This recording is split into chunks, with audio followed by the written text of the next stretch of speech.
السلام علیکم۔ Programme night edition میں ہم آپ کو خوش آمدید کہتے ہیں۔ ناظرین، شریف خاندان کی مشکلات کم ہونے کا نام نہیں لے رہی۔ نواز شریف، حمزہ شہباز اور مریم نواز مختلف کیسز میں اداروں کی حراست میں ہیں۔ شہباز شریف صاحب جو ہیں یہ ضمانت پر رہا ہیں۔ حسن اور حسین نواز کو بھی عدالت اشتہاری قرار دے چکی ہے۔ پھر ایسے حالات میں نیب نے چودھری شوگر ملز کیس میں کوٹ لکھپت جیل میں پہلے سے ہی العزیزیہ کیس میں سزا کاٹنے والے سابق وزیر اعظم نواز شریف کو 14 روزہ جسمانی ریمانڈ پر اپنی حراست میں لے لیا ہے۔ نون لیگ کے تاحیات صدر نواز شریف نے آج احتساب عدالت میں روسٹرم پر کہا کہ 5 مرتبہ کی وزارت میں 1 پیسے کی کرپشن دکھا دیں تو سیاست سے میں دستبردار ہو جاؤں گا۔ نیب تو مشرف نے صرف میرے لیے بنائی تھی، یہ ایک کالا قانون ہے۔ جبکہ عدالت کے باہر میڈیا سے بات کرتے ہوئے نواز شریف نے مولانا فضل الرحمان کے دھرنے کی مکمل حمایت بھی کی۔ نواز شریف تو دھرنے کی مکمل حمایت کر رہے ہیں، لیکن ان کے بھائی شہباز شریف ہمیں دھرنے سے متعلق کوئی پالیسی بیان دیتے ہوئے یا کوئی حتمی اعلان کرتے ہوئے نظر نہیں آئے۔ تاہم آج نواز شریف صاحب نے یہ کہا کہ سب کچھ لکھ کر دے دیا ہے شہباز شریف کو، وہ کل اس بارے میں بریفنگ دیں گے۔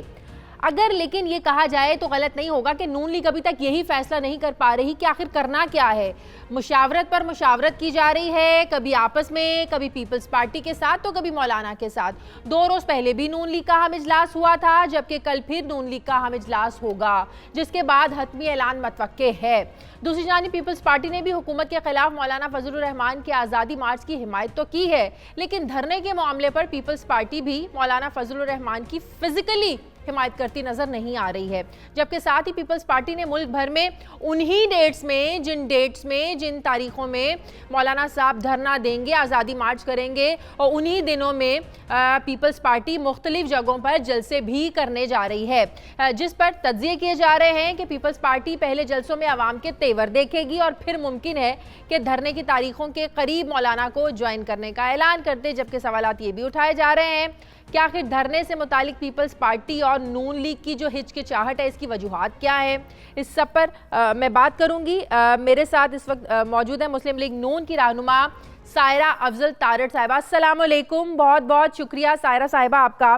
سائرہ صاحبہ، پہلے تو کچھ کنفیوژن تھی کہ نون لیگ دھرنے کو جوائن فزیکلی کرے گی نہیں کرے گی، بڑی گومگوں کی کیفیت کا شکار رہی نون لیگ، لیکن آج بڑی حد تک واضح ہو گیا جب نواز شریف صاحب نے واضح حمایت کا اعلان کر دیا اور یہ کہا کہ بہت سب کچھ لکھ کر دے دیا ہے، کل شہباز شریف بریف کریں گے۔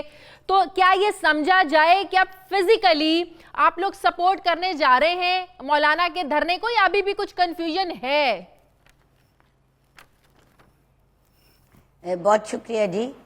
میرا خیال ہے کہ دھرنے میں جو شمولیت ہے نا، اس کا اصولی فیصلہ تو پہلے دن سے تھا، اور اگر آپ کو یاد ہوگا تو کبھی کسی نے یہ نہیں کہا کہ ہم دھرنے میں یا اس آزادی مارچ میں نہیں جائیں گے۔ اور جتنی بھی کنسلٹیشن ہوئی ود ان پارٹی، ظاہر ہے ایک جمہوری پارٹی ہے، مختلف آراء سامنے آئیں اور ہر کسی نے کہا کہ بھئی فائنل جو ہے نا فیصلہ وہ میاں نواز شریف صاحب کریں گے۔ اب آج کے میاں نواز شریف کے اس بیان کے بعد، اور مجھے لگتا ہے کہ جو 2-3 دن پہلے پی ایم ایل این کی میٹنگ تھی اس میں بھی یہ فیصلہ ہو گیا تھا۔ ظاہر اختلاف تو تھا کچھ لوگوں کا، اور وہ اس چیز پہ نہیں تھا کہ ہم شامل ہوں گے یا نہیں ہوں گے، وہ اس چیز پہ تھا کہ اس کی موڈیلٹیز کیا ہوں گی، اس کا مقصد کیا ہے، یہ کتنے دن ہونا ہے۔ اور مجھے لگتا ہے کہ یہ ساری وہ سوالات ہیں، لیکن ہماری اطلاعات یہ ہیں کہ شہباز شریف صاحب فزیکلی اس دھرنے کو سپورٹ نہیں کرنا چاہتے تھے۔ بہرحال وہ کہتے ہیں میرے بھائی ہیں، اختلافات ہو سکتے ہیں، جس کا یہ مطلب ہے کہ وہ دھرنے کو تو مخالف تھے، لیکن یہ بات کہ وہ میرے بھائی ہیں، میں ان کی ہر بات جو ہے نا وہ حکم سمجھ کے قبول کروں گا، اس کا مطلب یہ ہے کہ اختلافات اس حد تک تھے کہ وہ فزیکلی سپورٹ نہیں کرنا چاہتے تھے۔ دیکھیں، 2 موقف تو ہو سکتے ہیں، کسی کے بھی ہو سکتے ہیں، اور شہباز شریف اکیلے نہیں تھے۔ مطلب پارٹی میں کچھ اور آوازیں بھی ایسی تھیں، لیکن بات یہ ہے کہ آج میاں نواز شریف کی اس بیان کے بعد کہ مسلم لیگ نون والے بھرپور شرکت کریں، میرا خیال ہے کسی قسم کی بحث کی گنجائش نہیں ہے۔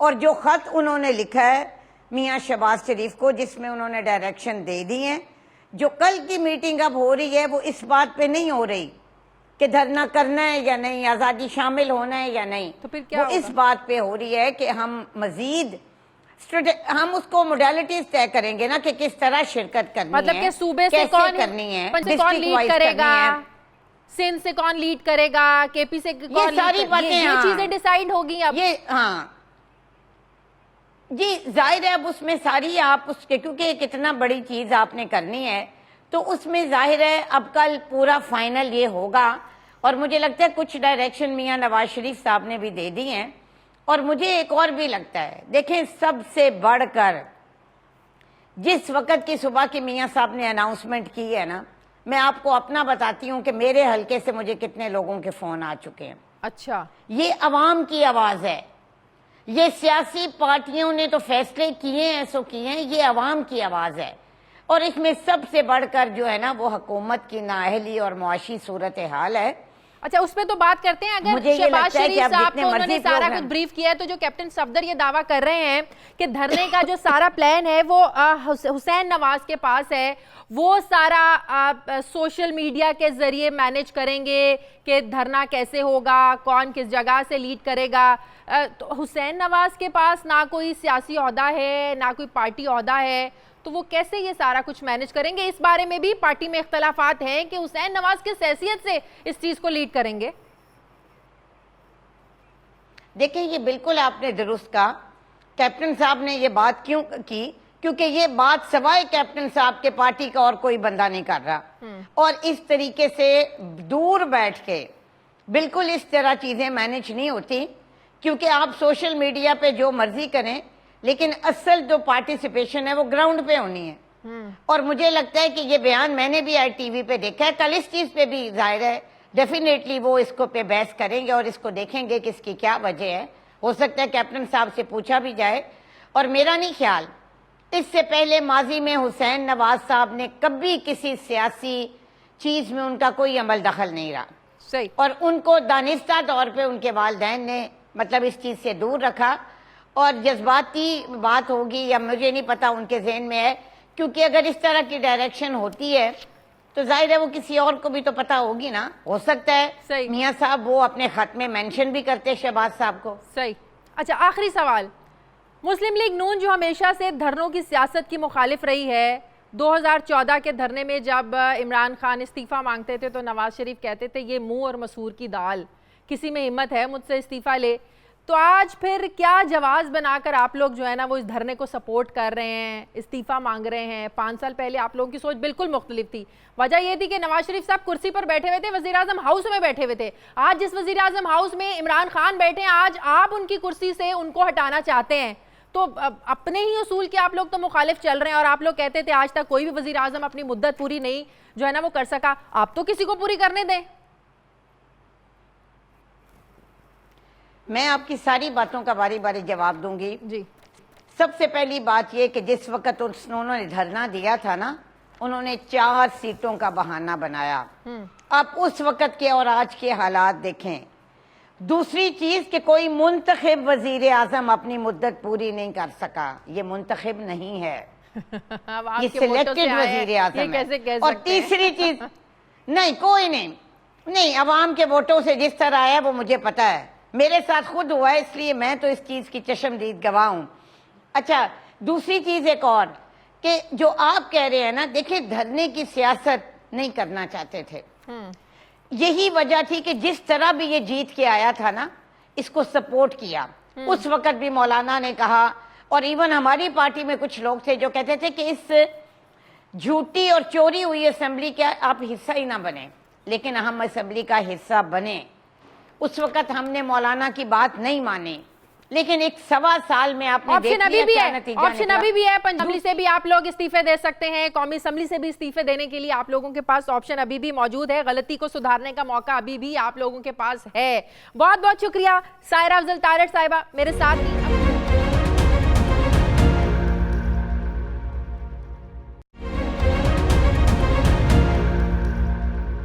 اب مجھے جوائن کیا ہے جے یو آئی فے کے رہنما سینیٹر مولانا عبدالغفور حیدری صاحب نے۔ السلام علیکم، بہت بہت شکریہ مولانا صاحب آپ کا۔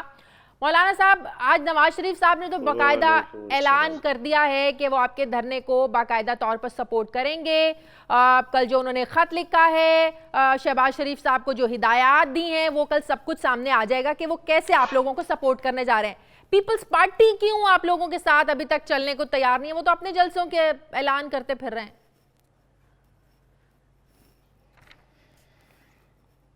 شکریہ شادیہ صاحبہ. پہلی بات تو یہ ہے کہ میں آج بڑے دھڑلے سے میاں نواز شریف نے آزادی مارچ کی حمایت اور اس میں شمولیت کا جو اعلان کیا ہے، میں سمجھتا ہوں کہ ان کا ایک تاریخ ساز اور بڑا جرأت مندانہ فیصلہ ہے. میں انہیں خراج تحسین پیش کرتا ہوں. اور یقیناً بڑے بڑے مسائل مشکلات جو اس وقت وہ جھیل رہے ہیں، قید و بند کی صعوبتیں برداشت کر رہے ہیں، لیکن اس کے باوجود وہ استقامت کے ساتھ جبل استقامت کا نمونہ پیش کر رہے ہیں. اور میں ان کو اس کی جرأت اور اس کی ہمت پر ان کو سلام پیش کرتا ہوں.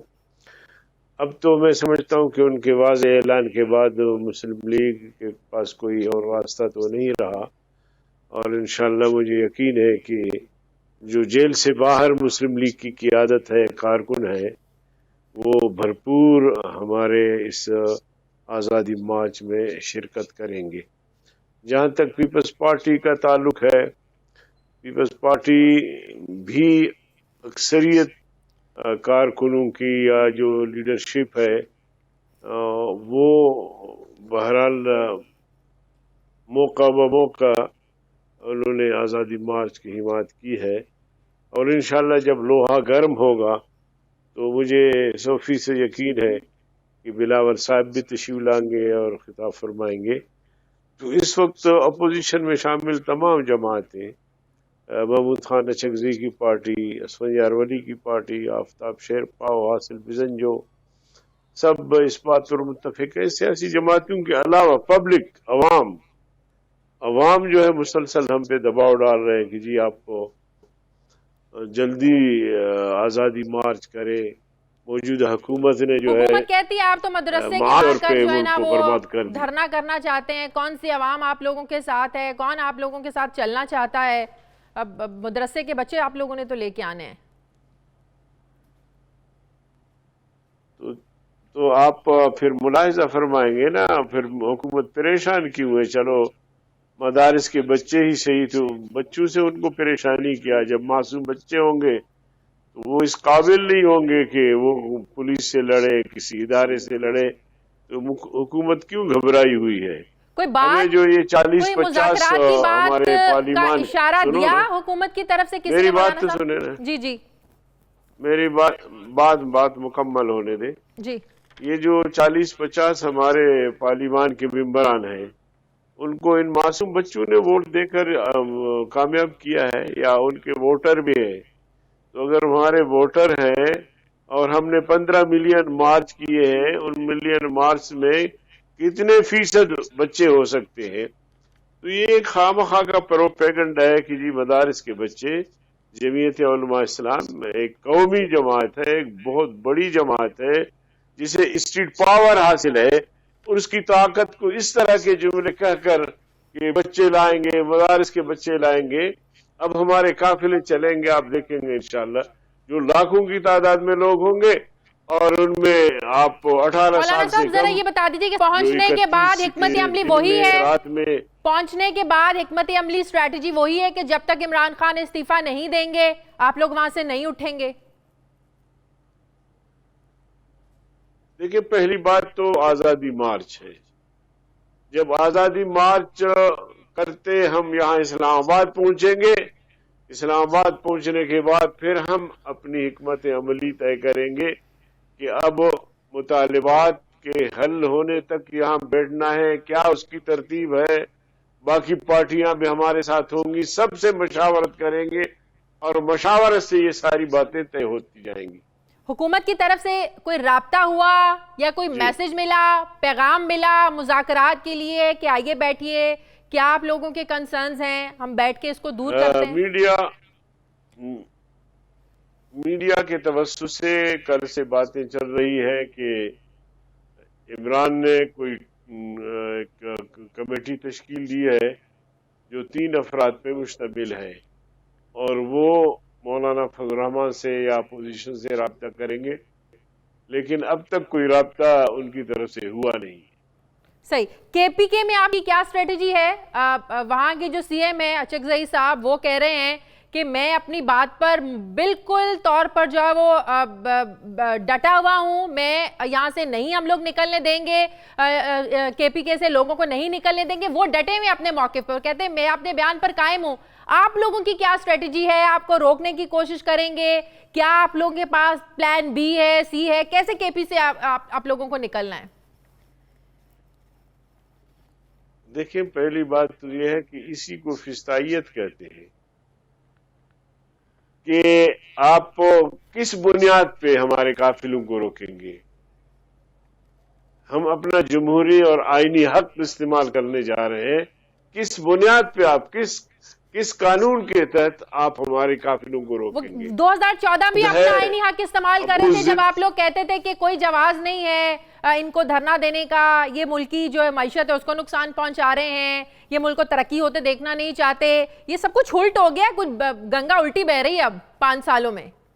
نہیں، انہوں نے مارچ کیا، ہم نے روکا، ہم بھی حکومت میں تھے، یہاں تک پہنچے، اسلام آباد پہنچے، کبھی چڑھ دوڑے پی ٹی وی کی طرف، تو کبھی ہلا بول دیا وزیر اعظم ہاؤس کی طرف، تو کبھی پارلیمنٹ کے دروازے توڑے، اس کے باوجود بھی حکومت نے نہ انہیں گرفتار کیا نہ کوئی تشدد کیا، اور استعفیٰ بھی نہیں دیا۔ تو اب کیا ہوا؟ میں بنیادی بات یہ ہے، میں کہتا ہوں کہ یہ جو چیف منسٹر ہے خیبر پختونخوا کا، بنیادی طور پر یہ چھوٹا آدمی ہے بیچارہ، حادثاتی طور پر چیف منسٹر بنا ہے، اور ایسی ایسی باتیں کرتا ہے جو سیاسی دنیا میں کم از کم میں نہیں سمجھتا کہ کوئی عقل مند، ذی شعور،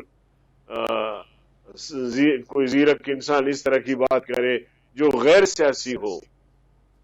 بہت بہت شکریہ سینیٹر مولانا عبدالغفور حیدری صاحب ہمارے ساتھ ہیں۔ ناظرین، مجھے پروگرام میں ایک بریک لینی ہے، بریک کے بعد جب واپس آئیں گے تو بات کریں گے، وفاقی وزیر چودھری غلام سرور صاحب ہمارے ساتھ ہوں گے، ان سے پوچھیں گے کہ حکومت اپنے خلاف جو اٹھتی ہوئی ہے جو احتجاجی تحریک ہے اس کو روکنے کے لیے ان کے پاس کیا اسٹریٹجی ہے، وہ اس تحریک سے کیسے نمٹنے جا رہے ہیں۔ واپس آتے ہیں چھوٹے سے وقفے کے بعد۔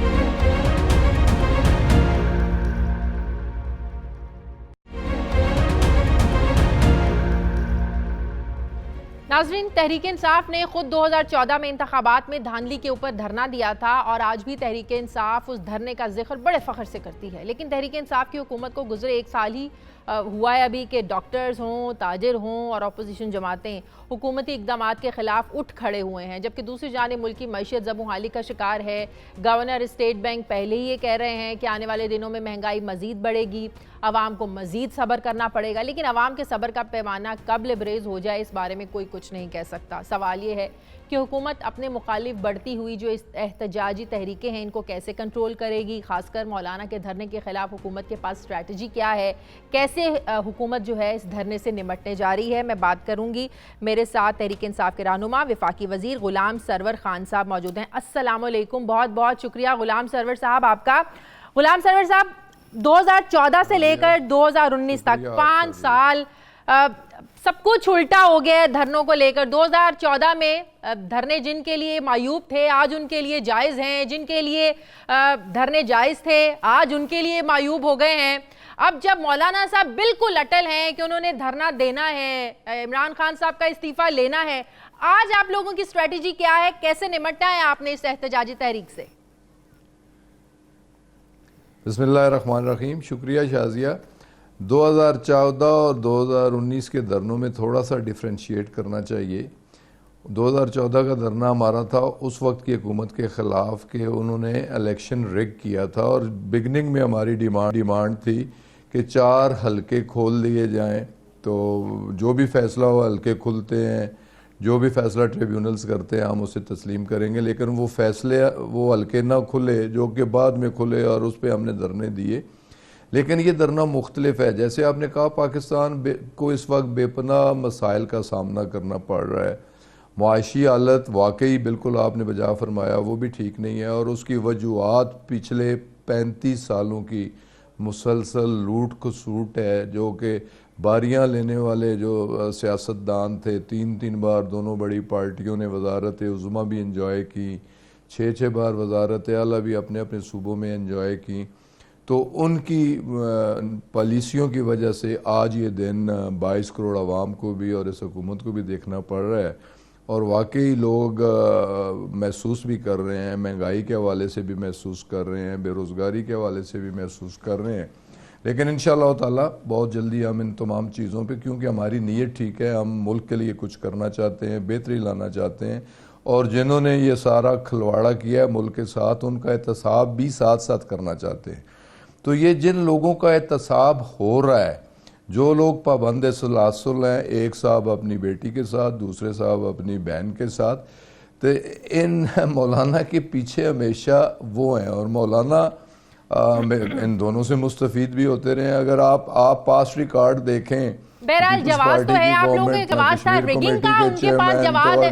غلام سرور صاحب، آپ لوگوں کے پاس جواز تھا ریگنگ کا، دھاندلی کا، ان لوگوں کے پاس جواز ہے خراب معیشت کا، ان لوگوں کے پاس جواز ہے مہنگائی کا، ان لوگوں کے پاس جواز ہے کہ 50 لاکھ گھر بنانے تھے، ان لوگوں کے پاس جواز ہے نوکریاں عوام دینی تھی۔ الناس بھی جانتے ہیں، اس میں عوام الناس بھی جانتے ہیں، اس ملک کے 22 کروڑ عوام بھی جانتے ہیں کہ اس ملک کو جس بے دردی کے ساتھ دونوں ہاتھوں کے ساتھ لوٹا گیا، اس غریب قوم کا خون چوسا گیا، اور بالکل اس طرح ٹریٹ کیا گیا کہ جس طرح ایک فاتح مفتوح کے ساتھ کرتا ہے، اور مفتوح ملک کا سب کچھ مال اسباب مال غنیمت سمجھ کے لوٹتا ہے۔ ان لوگوں نے تو جمہوریت کے نام پہ یہ کچھ اس ملک کے ساتھ کیا ہے، اور ان لوگوں کی ان پالیسیوں کی وجہ سے آج ملک کو یہ دن دیکھنا پڑ رہا ہے، آج عوام کو مشکلات کا سامنا کرنا پڑ رہا ہے۔ لیکن میں نے جیسے کہا انشاءاللہ تعالی اب پہلا سال واقعی مشکل سال تھا، یہ دوسرا سال انشاءاللہ پولیٹیکل سٹیبلٹی بھی آئے گی اور اکنامک سٹیبلٹی بھی آئے گی،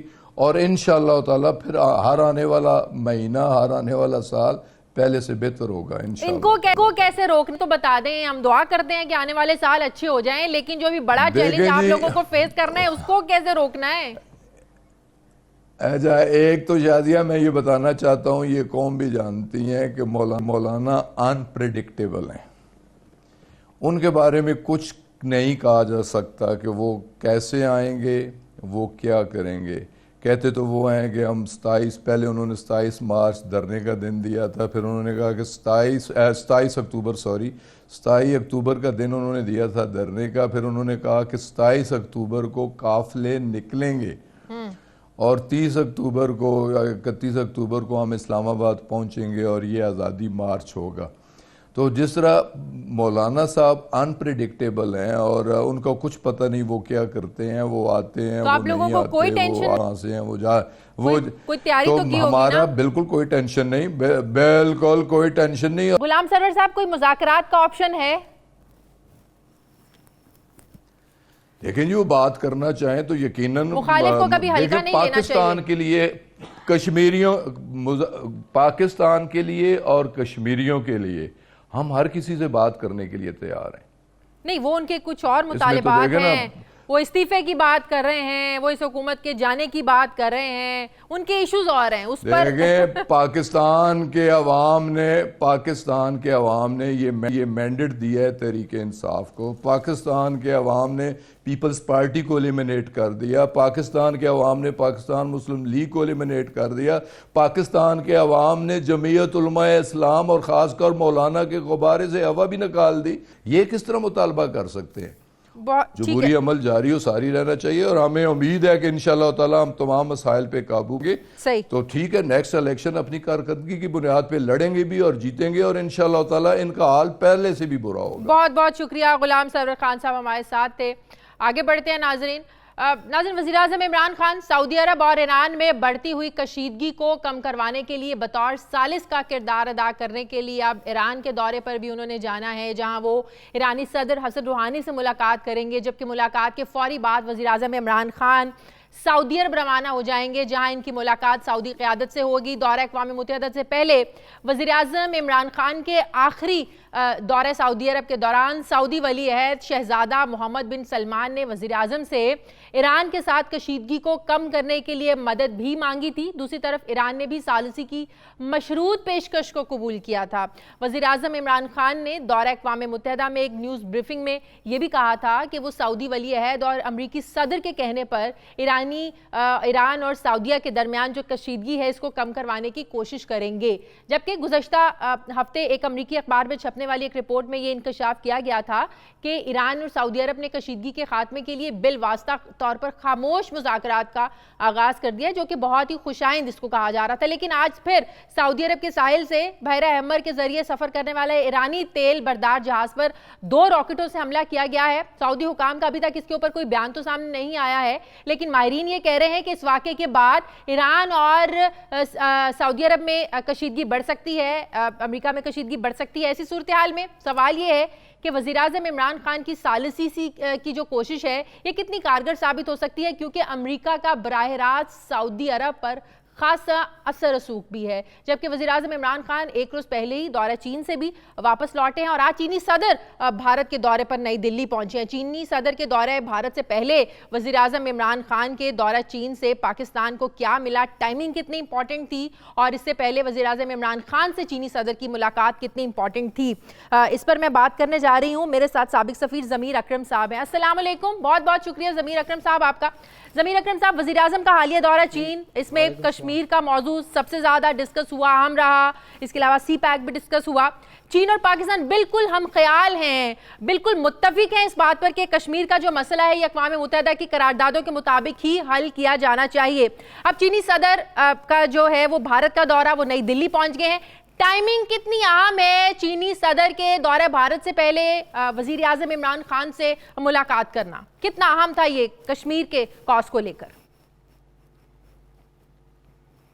یہ بہت اہم تھا، لیکن یہ ہمیں یاد رکھنا چاہیے کہ یہ جو چینی صدر کے جو ہندوستان کا دورہ ہے یہ پہلے سے ایک اس کا ڈیسائیڈ کیا گیا تھا، تو یہ ایک کوئنسیڈنس آپ کہہ لیں اس طرح سے ہے کہ یہ بالکل ہمارے وزیر اعظم کے دورے چین کے بالکل اس کے بعد یہ دورہ چینی صدر کا ہو رہا ہے۔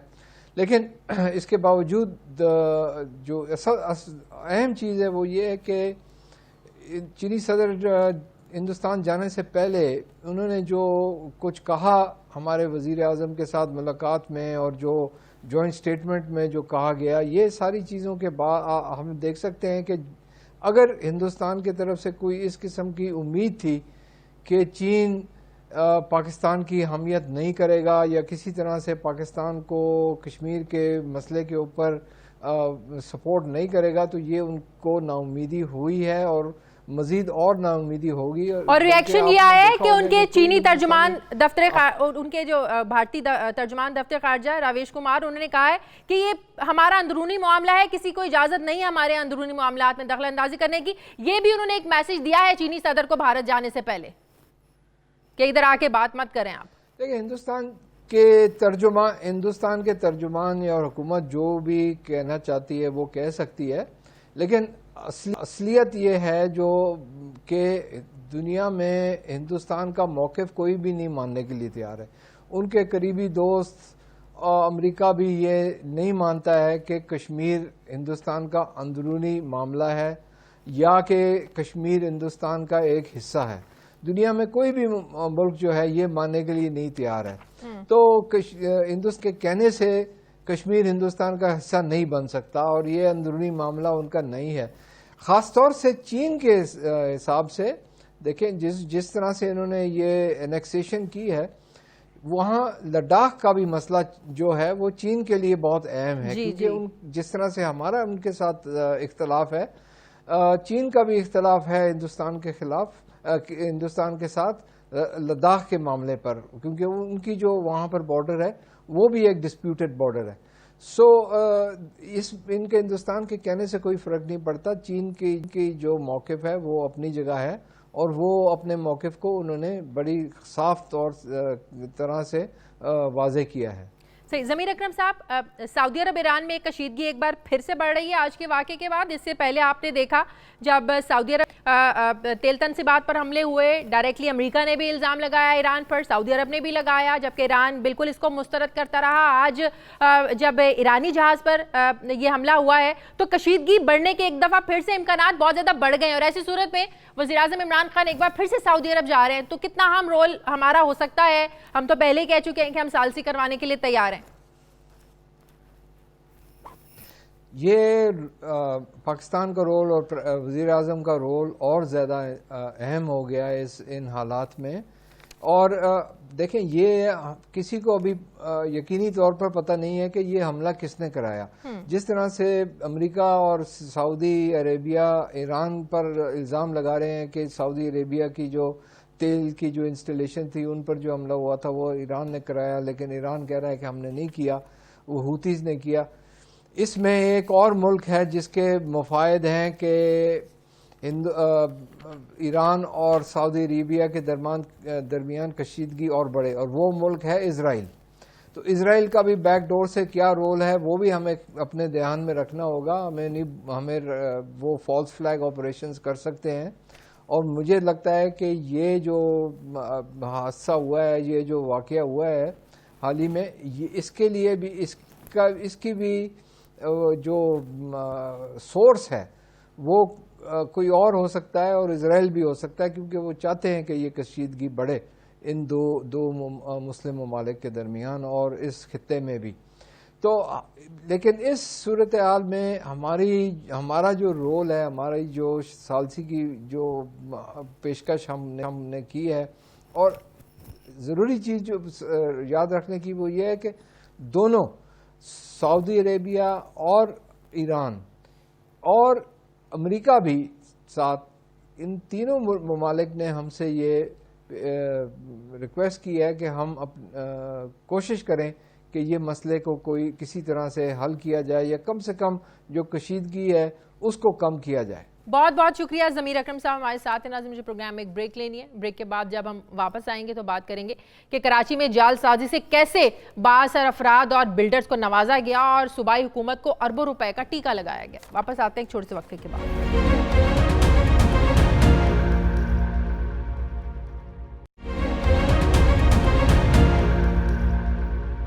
ناظرین، کراچی میں پاکستان پیپلز پارٹی کی گڈ گورننس کی ایک اور کہانی سامنے آئی ہے، اور اس کہانی میں 125 ایکڑ سے زائد زمین جعل سازی سے بااثر افراد اور بلڈرز کو الاٹ ہونے کا انکشاف ہوا ہے. ذرائع سے ملنے والی اطلاعات کے مطابق محکمہ لینڈ یوٹیلائزیشن نے مختلف کمپنیز کو غیر قانونی طریقے سے زمین الاٹ کر کے صوبائی خزانے کو اربوں روپے کا نقصان پہنچایا ہے. جن کمپنیز کو غیر قانونی طریقے سے زمین الاٹ کی گئی ہے ان میں انڈسٹریل کمپنی کو 5 ایکڑ زمین الاٹ کی گئی، جس سے سرکاری خزانے کو 50 کروڑ روپے کا نقصان ہوا. اسی طرح ایم ایس کمبائنڈ بلڈرز کو 30 ایکڑ زمین الاٹ کرنے سے سرکاری خزانے کو 60 کروڑ روپوں کا نقصان ہوا، جبکہ ملیر میں 60 ایکڑ زمین غیر قانونی طریقے سے الاٹ کر کے سرکاری خزانے کو 2 ارب 31 کروڑ روپے کا نقصان پہنچایا گیا. یہ اپنی نوعیت کا پہلا کیس نہیں ہے. اس سے پہلے بھی ملیر ندی کی سینکڑوں کنال اراضی کی غیر قانونی الاٹمنٹ ہوئی تھی، جو کہ سپریم کورٹ کے حکم پر پھر ختم کی گئی تھی. یہ محکمہ ڈائریکٹ وزیر اعلیٰ مراد علی شاہ کے زیر اثر آتا ہے، جبکہ ذرائع سے ملنے والی اطلاعات کے مطابق محکمہ اینٹی کرپشن نے مزید 53 افراد پر مقدمات درج کرنے کی سفارش چیئرمین اینٹی کرپشن سندھ کو ارسال بھی کر دی ہے. اور جن لوگوں کے نام شامل کرنے کی سفارش کی گئی ہے ان میں سابق سیکرٹری لینڈ یوٹیلائزیشن آفتاب میمن، غلام مصطفیٰ پھل، سید محمد علی شاہ سیکرٹری سمیت دیگر افسران اور نجی شخصیات کے اس میں نام شامل ہیں، جبکہ deputy commissioner west, additional D C west, section افسر لینڈ یوٹیلائزیشن، اسسٹنٹ کمشنر بلدیہ غلام قادر تالپور سمیت دیگر افسران کو بھی زمین الاٹ کر کے فائدہ دیا گیا ہے. جبکہ یہ بھی کہا جا رہا ہے کہ غیر قانونی زمین کے الاٹ ہونے سے تحریک انصاف کے لوگوں نے بھی فائدہ اٹھایا ہے اور مجموعی طور پر زمین جعلسازی سے الاٹ ہونے کے باعث صوبائی خزانے کو 4 ارب 62 کروڑ سے زائد کا نقصان پہنچایا گیا ہے۔ اتنے بڑے نقصان پر ابھی تک کارروائی کیا ہو سکی ہے؟ کیا افسران ابھی بھی اپنی پوسٹوں پر موجود ہیں؟ اور کیا اربوں روپے کا ٹیکہ محکمے کے بڑوں کی حوصلہ افزائی کے بغیر یہ ممکن ہو سکتا ہے؟ اس پر ہم بات کریں گے، ہمارے کراچی سے نمائندے ہیں وحید راج پر، لیکن اس سے پہلے میں آپ کو یہ بتاؤں مرتضیٰ وہاب سے رابطہ کیا گیا، ان سے کہا گیا کہ آئیں ہمارے ساتھ اس ایشو پر بات کریں، اپنا موقف دیں۔ انہوں نے بھی کہا، ٹال مٹول سے کام لیا۔ اس کے بعد محبوب زمان صاحب ریونیو منسٹر ہیں، انہوں نے بھی اس ایشو پر بات کرنے سے انکار کیا۔ تمام جو صوبائی وزراء ہیں جن سے رابطہ کیا وہ ایٹ لیسٹ اس ایشو پر بات کرنے سے انکاری رہے آج۔ وحید، جیسے کہ میں نے پہلے بھی کہا، وزیر اعلیٰ مراد علی شاہ کے زیر اثر یہ محکمہ ہے جس میں اربوں روپے کی غیر قانونی زمین جو الاٹ کی گئی، اب تو یہ معاملہ محکمہ اینٹی کرپشن کے پاس چلا گیا ہے، لیکن کیا یہ بات عقل مانتی ہے کہ یہ سب کچھ ہو گیا ہو اور وزیر اعلیٰ کو اس بات کا علم ہی نہ ہو اور سب کچھ ان کو بتائے بغیر، ان کے نالج میں لائے بغیر ہو گیا ہو؟ جی دیکھیں، یہ وزیر اعلیٰ سندھ کی نالج میں لائے ہوئے نہیں، کیونکہ یہ کام غیر قانونی جعلسازی سے ہوا ہے، تو ابھی تک جو ہے انکوائری چل رہی ہے، تو ہم براہ راست تو الزام کسی پہ نہیں لگا سکتے، جس پہ جو اینٹی کرپشن کی جانب سے جو 3 رکنی تحقیقاتی کمیٹی ہے اس نے یہ پورے معاملات کی تحقیقات کی ہے۔ ابھی 25 کیس جو ہے وہ نئے نکالے ہیں، جس میں 125 ایکڑ زمین جعلسازی سے جو الاٹ کی گئی ہے، ان ملزمان کی جو ہے نشاندہی کی ہے۔ وزیر اعلیٰ سندھ کو جو ہے اس سلسلے میں چیئرمین اینٹی کرپشن کے ذریعے یہ سفارشات ارسال کی گئی ہیں کہ ان پر 25 کیس الگ الگ سے جو ہے درج کیے جائیں، تو مجموعی طور پر جو ہے 4 ارب 62 کروڑ روپے کی یہ جو ہے 125 ایکڑ زمین کی مالیت جو ہے لگائی گئی ہے، تو اس پر تقریباً 53 جو ملزمان ہیں، افسران ہیں، جس میں 4 جو سابق سیکٹری ہیں، آفتاب میمن ہے، غلام مصطفیٰ فل ہے، دانش سعید ہیں، اس طرح جو ہے غلام مصطفیٰ محمد علی شاہ ہیں، جن کو سابق سیکٹری لینڈ یوٹیلائزیشن رہے ہیں، جس پر ان کے خلاف جو ہے مقدمات درج کرنے کی جو ہے سفارش کی گئی ہے۔ نجی شخصیات ہیں، ان کے بھی جو نام سامنے آ رہے ہیں، مختلف صنعت کار ہیں، بلڈر ہیں، اور جو 62 شخصیات ہیں، تو ان کے بھی جو ہے سب سے بھی انویسٹیگیشن ہو اینٹی کرپشن یونٹ میں جو معاملہ چل رہا تھا، جن لوگوں نے ان سے فائدہ اٹھایا ہے غیر قانونی الاٹمنٹ میں، تحریک انصاف کے بھی لوگوں کے نام آ رہے ہیں، اور وہ اس وقت حکومتی مشینری جو ہے اس کا حصہ ہیں، جن لوگوں کے پی ٹی آئی کے لوگوں کے نام آ رہے ہیں۔ دیکھیں جی، پی ٹی آئی کے لوگوں کے تو نام آئے ہیں، ان کی بھی نشاندہی ہوئی ہے۔ جی ٹی آئی کی اہم شخصیت ہے، اس کا بھی نام سامنے آیا ہے۔ پی ٹی آئی کے جو منتخب نمائندے ہیں، جیسے سینیٹر ہیں، ایم پی ایز ہیں، اسی طرح پیپلز پارٹی کے صوبائی وزراء کے نام آ رہے ہیں، لیکن ان کے جو ہے براہ راست ان کو الاٹمنٹ نہیں ہوئی ہے۔ فرنٹ مینوں کے نام پر الاٹمنٹ ہوئی ہے، فرنٹ مین کے نام پر جو ہے کمپنیاں رجسٹرڈ کروائی گئیں، ان کے نام پر جو ہے وہ الاٹمنٹ کروا کے جو ہے بلا واسطہ جو انڈائریکٹ جو ہے وہ ان پر جو بہت بہت شکریہ اندراج پر ہمارے ساتھ تھے۔ ناظرین، ہمارے آج کے پروگرام کا ایڈیٹوریل، وزیراعظم عمران خان کا ایک خواب ہمیں ٹوٹتا ہوا نظر آ رہا ہے۔ ذرائع سے ملنے والی اطلاعات کے مطابق وزیراعظم عمران خان کی طرف سے قائم کی گئی لائف سٹاک ٹاسک فورس 1 سال گزر جانے کے باوجود کوئی بھی ٹاسک مکمل نہیں کر سکی ہے۔ ذرائع یہ دعویٰ کر رہے ہیں کہ پاکستان کا لائیو اسٹاک سیکٹر تباہی کے دہانے پر پہنچ چکا ہے۔ حکومت کی جانب سے جانوروں کی افزائش نسل کے لیے کوئی اقدامات نہیں کیے گئے ہیں، جبکہ ذرائع تو یہ بھی دعویٰ کر رہے ہیں کہ جانوروں کی بیماری کی روک تھام کے لیے بھی کوئی کام نہیں ہوا ہے۔ پاکستان میں جانوروں کو زائد المیعاد ادویات دی جا رہی ہیں، جبکہ دودھ اور گوشت کھانے سے پاکستان کے لوگ کینسر جیسے موذی امراض کا شکار ہو چکے ہیں، اور ویکسین کے نام پر اربوں روپے کی کرپشن کی گئی ہے۔ وزیراعظم نے مرغیوں سمیت کٹوں کی افزائش کا پروگرام شروع کرنے کا اعلان کیا تھا۔ پھر اس اعلان کے بعد لائف سٹاک سیکٹر میں بہتری کے لیے جہانگیر ترین کی سربراہی میں یہ ٹاسک فورس بنائی گئی تھی، جس میں ملک بھر کے بڑے بڑے لائف سٹاک بیوپاریوں کو شامل کیا گیا تھا۔ ذرا یہ دعویٰ کر رہے ہیں کہ لائف سٹاک ٹاسک فورس کے نام پر جہانگیر ترین نے وزیراعظم سیکریٹریٹ میں پرتعیش دفتر بھی قائم کر رکھا ہے، جبکہ عملہ سرکاری اخراجات کا بے دریغ استعمال کرنے میں مصروف ہے، لیکن سٹاک لائف کے لیے عملی طور پر ابھی تک کچھ نہیں کیا گیا، نہ ہی کچھ کیا جا رہا ہے، اور ناکامی وزیراعظم لائف سٹاک ٹاسک فورس کا منہ چڑھا رہی ہے، اور یہ معاملہ وزیراعظم کے نوٹس کا منتظر ہے۔ ناظرین، یہ تھا ہمارا آج کا پروگرام کے لیے آپ ہمیں فیڈ بیک ضرور دیجیے گا۔ مجھے اجازت دیجیے، پروگرام کا وقت ختم ہو گیا ہے۔ میری آپ سے ملاقات ہوگی کل۔ اپنا خیال رکھیے گا۔ اللہ حافظ۔